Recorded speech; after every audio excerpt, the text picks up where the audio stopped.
Good afternoon, everybody. It's your boy, Pigskin Pete. Happy Sunday to everybody. Hope everybody's enjoying their NFL Sunday. I hope everybody enjoyed their college football weekend, rivalry weekend yesterday. Man, it's been a great week. I mean, it's been a great season. Hell, it's been a great decade. I mean, from a lifelong Clemson fan, it's been a great life to be a Clemson fan. Unless you're one of these people out there who thinks that Clemson just got good 4 years ago or something. It might not be good for you, but it's always been great to be a Tiger. But now is even better than ever. And I'm tell you what, I've been having a field day today. I mean, today is like Christmas. Christmas is 26 days away, 25 days away. But today was like Christmas for me because after the South Carolina beatdown yesterday, Dabo Swinney has one of his famous press conferences where he does a rant. And he rant and raved about how Clemson's disrespected and about the ranking system and about how these people have not been paying attention to Clemson all season.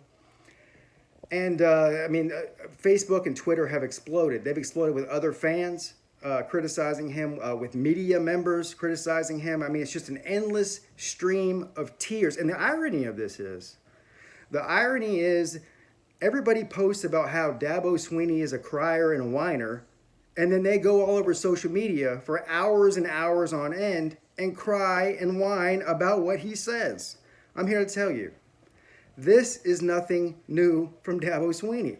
He's been doing this same exact tactic since his very first day as head coach at Clemson, year after year after year after year. And the funny thing is that most people don't get what he's doing. They just think he's whining and complaining to the media or about the media. And it has nothing to do with that. He is speaking directly to the recruits and the current players on the team. This is not something that's new in the college football world. As a matter of fact, Nick Saban has been doing this for quite a long time now. They have a slightly different personality and delivery in the way that they do it. But Nick Saban rants and raves in his press conferences about the media, but he's not speaking to the media. He's speaking to recruits and players. He's using the media as an intermediate to speak to recruits and players. And this is what Dabo Swinney is doing. This is the reason that Dabo Swinney gets the players to come to Clemson that come there. This is the reason that before they were a national powerhouse, year in, year out, before they were winning national titles and destroying everybody in their path, that he was getting the likes of Taj Boyd, Sammy Watkins, C.J. Spiller, Nuke Hopkins, to come to Clemson. It's because players love this kind of coach. They will walk to the ends of the earth and fight for a coach like Coach Swinney.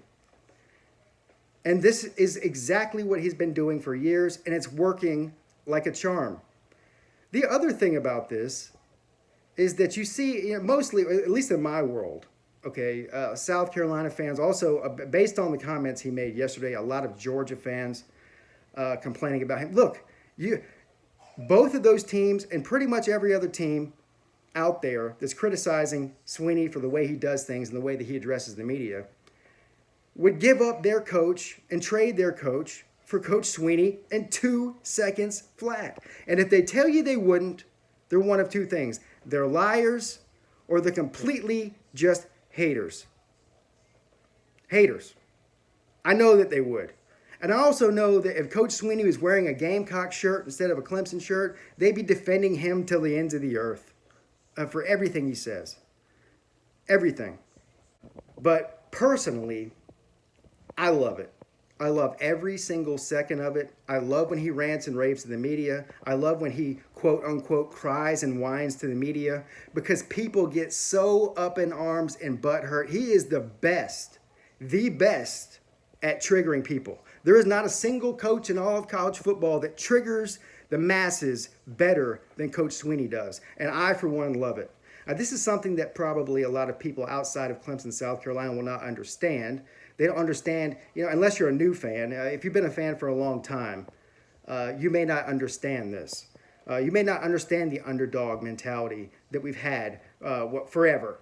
Okay. Well, one thing I hear all the time is, "Oh, you Clemson fans are so sensitive. You're so sensitive. Why do you care? You guys at the top of the college football world. Why do you care what people think?" No, no, no. We don't care. First of all, I can't speak for everybody. I can speak for me though. I don't care. I love it. I love it. If we weren't being hated, then we probably wouldn't be relevant. Because I can tell you right now, before 2008, nobody cared that I was a Clemson fan. Nobody. I could walk out the house wearing a Clemson shirt. Unless it was another Clemson fan seeing me, nobody would care. Nobody would say anything. Now I go out in public and it's, oh, how long have you been a Clemson fan? Are you a bandwagon Clemson fan? Did you just become a Clemson fan in 2014? Nobody asked me that before 2007 because nobody cared. And the fact that people care and care to the extent that they care now tells me all I need to know. But again, the reason that everybody is criticizing Dabo Swinney is the same exact reason that he's getting the recruits that he's getting and he's winning at the level that he's winning at. Let's face it, the guy is a genius and he's playing all of you like a fiddle. Well, I'd love to stick around, but I have a Clemson cult meeting to go to. I'll see you guys later. Pigskin Pete, checking out.